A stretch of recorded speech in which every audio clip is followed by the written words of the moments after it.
Hello बच्चों, आपका ये नया चैप्टर है द्रवों का प्रभाव। तो इसमें पहला हेडिंग है आदर्श द्रव।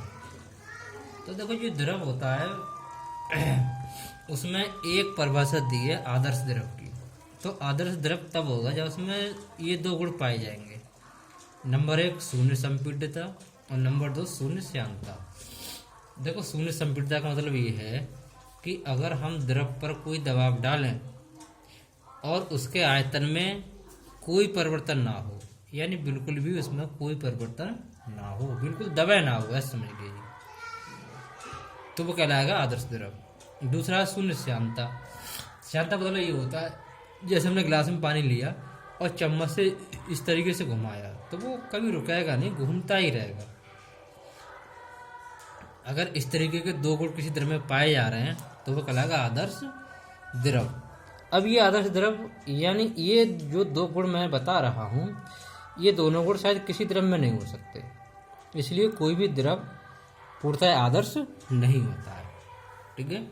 अगला हेडिंग है द्रवों का धारा रेखीय प्रभाव। देखो, धारा रेखीय मतलब क्या होता है कि आपने नाली में पानी बहते हुए देखा होगा, तो जरा ध्यान से देखेंगे तो हमें ये लगेगा कि जो नाली में पानी बह रहा है उस पानी का जो सबसे ऊपर वाला हिस्सा है वो तेज चल रहा होता है, उससे नीचे वाला कुछ स्लो, और नीचे वाला और स्लो, और हो सकता है बिल्कुल नीचे वाला बिल्कुल भी ना बह रहा हो, क्योंकि पानी परतों के रूप में बहता है। तो जो ऊपर वाली परत होती है वो बहुत तेज बहती है, और उससे नीचे वाली उससे कम, नीचे वाली उससे कम। तो कोई इस तरीके का प्रभाव है कि जहाँ से द्रव का पहले वाला कण गुजर के गया है, दूसरा कण भी वहीं से गुजरे, तो वो कहलाएगा धारा रेखीय प्रभाव। परिभाषा लिख सकते हैं कि जब कोई द्रव इस प्रकार प्रभावित होता है कि किसी एक ही बिंदु से होकर गुजरने वाले द्रव के सभी कण एक ही पथ पर चलते हैं, तो द्रव का जो प्रभाव है वो धारा रेखीय प्रभाव कहलाता है। देखो, मैंने यहाँ पर 3 बिंदु बनाए हैं, ए बी सी। अब देखो, जो द्रव का कण ए से गुजरेगा, चाहे कोई भी कण हो, ए से गुजरेगा तो उसका वेग हमेशा v1 ही होगा। बी से गुजरेगा तो सभी कणों का वेग v2 होगा। अब देखो, एक ही माध्यम में सभी कणों के वेग प्रत्येक बिंदु पर अलग अलग हो सकते हैं, लेकिन एक ही बिंदु पर सभी कणों का वेग एक समान होगा। कहने मतलब ये है कि ए से गुजरेगा तो सभी कणों का वेग v1, सी से गुजरेगा सभी कणों का वेग v3। ऐसा नहीं है कि यहाँ से गुजर रहा है तो एक का वेग v1 हो गया, एक का वेग v2 हो गया, एक का वेग v3 हो गया। तो अगर इस तरीके का हो जाएगा तो प्रभाव धारा रेखीय नहीं रहेगा, वो हो जाएगा प्रक्षुब्ध प्रभाव। अब देखो, अगर वेग बहुत तेज से बह रहा है और प्रत्येक कण का वेग अलग अलग है, जैसे इस तरीके से कोई इधर जा रहा है, कोई इधर जा रहा है, यानी इसका वेग v2 है, इसका वेग v3 है, इसका v4 है, इसका v5 है, इस तरीके से प्रत्येक कण का वेग कैसा है, अलग अलग है। तो ये कैसा प्रभाव कहलाएगा, प्रक्षुब्ध प्रभाव। अब देखो, ये जो धारा रेखीय प्रभाव है ये तब तक रहता है जब तक कि द्रव का वेग कम हो। अगर एक सीमा से वेग ज्यादा हो जाएगा तो हो जाएगा प्रक्षुब्ध प्रभाव। आपने नाली में पानी बहता हुआ देखा होगा, कहीं तेज बह रहा है, कहीं धीरे बह रहा है, तो जहाँ द्रव का वेग तेज होता है वहां प्रभाव कैसा हो जाता है, प्रक्षुब्ध। अगला हेडिंग है द्रव का क्रांतिक वेग, रेनॉल्ड संख्या। तो देखो, क्रांतिक वेग का मतलब ये होता है कि द्रव इतनी तेजी से बह रहा है कि द्रव का प्रवाह धारा रेखीय है, यानी द्रव का वह अधिकतम मान, द्रव के वेग का वह अधिकतम मान जब तक उसका प्रवाह धारा रेखीय बना रहे तो वो कहलाएगा द्रव का क्रांतिक वेग।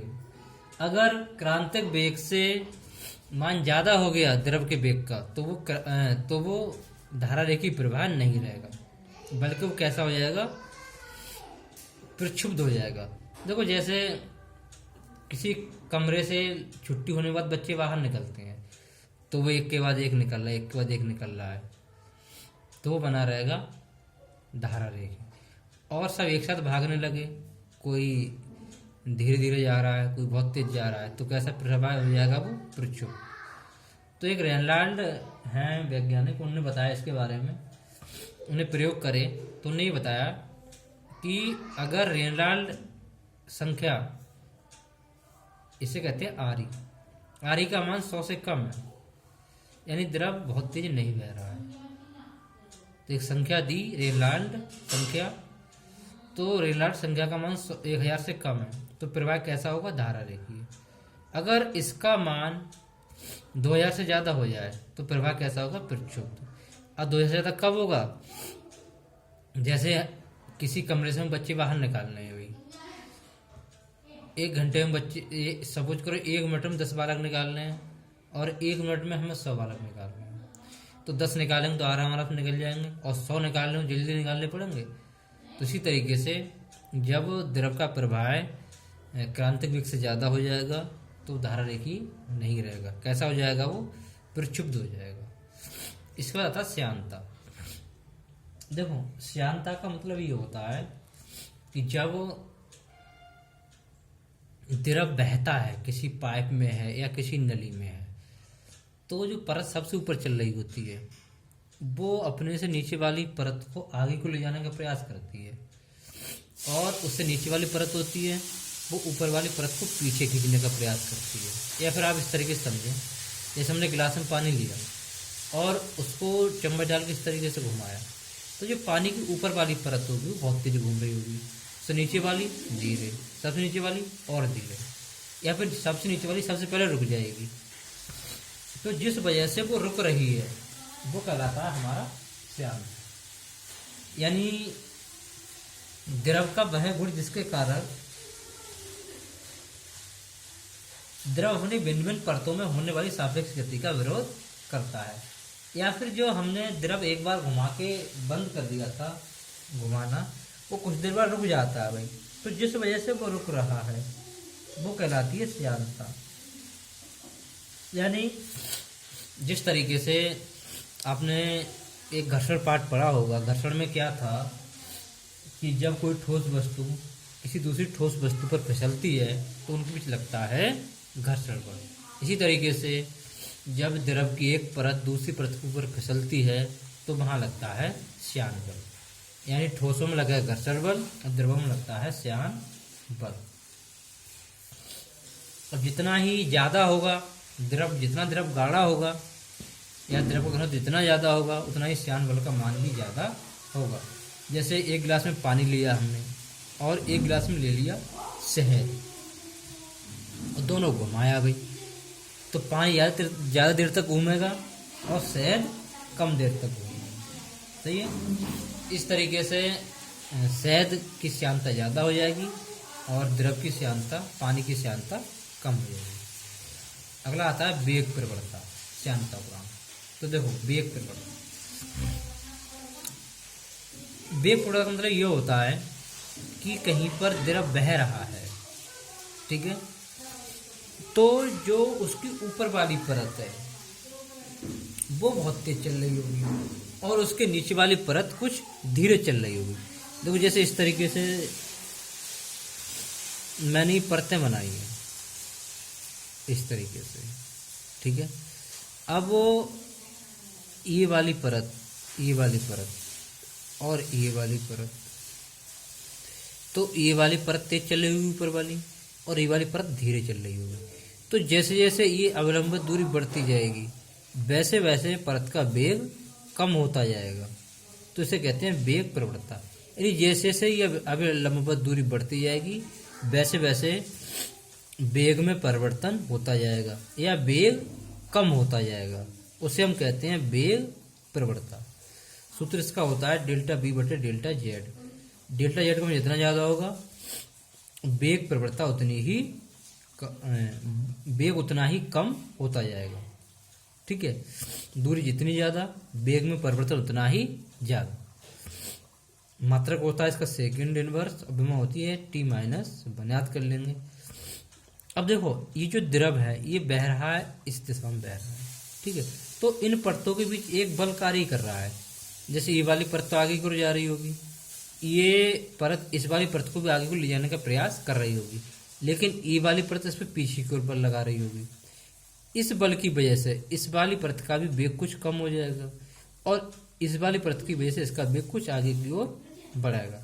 तो कहने मतलब यह इन दोनों परतों के बीच एक बल लग रहा है। तो इन दोनों परतों के बीच लगने वाला बल इस बात पर डिपेंड करेगा कि इन परतों का पृष्ठ क्षेत्रफल क्या है, जो संपर्क में आ रही है जगह उसका क्षेत्रफल क्या है। अगर वो ज़्यादा है तो लगने वाला बल भी ज़्यादा होगा और वो कम है तो लगने वाला बल भी कम होगा। तो जो श्यान बल F है वो डिपेंड करेगा कि इन परतों के बीच कितना क्षेत्रफल संपर्क में आ रहा है। तो नंबर 1 ये डिपेंड करेगा श्यान बल परतों के संपर्क क्षेत्रफल ए पर, और ये ए के हो जाएगा अनुक्रमानुपाती, यानी ए का मान ज़्यादा तो श्यान बल का मान ज़्यादा। दूसरा डिपेंड करता है वेग प्रवणता पर, यानी वेग प्रवणता ज़्यादा होगी तो श्यान बल का मान भी ज़्यादा होगा। अब इन दोनों इकट्ठा कर देते हैं तो ये आ जाएगा F अनुक्रमानुपाती ए डेल्टा V बटे डेल्टा Z, ये है वेग प्रवणता। तो बराबर एक कांस्टेंट आ जाता है प्लस माइनस ईटा ए डेल्टा V बटे डेल्टा Z। ये फार्मूला बन गया है श्यान बल का। तो यहाँ पर जो ईटा आ रहा है, ई वाला ईटा, ये एक नियतांक है, इसको हम कहते हैं श्यानता गुणांक। अब ये प्रत्येक द्रव के लिए इसका मान भिन्न भिन्न होता है। ओके।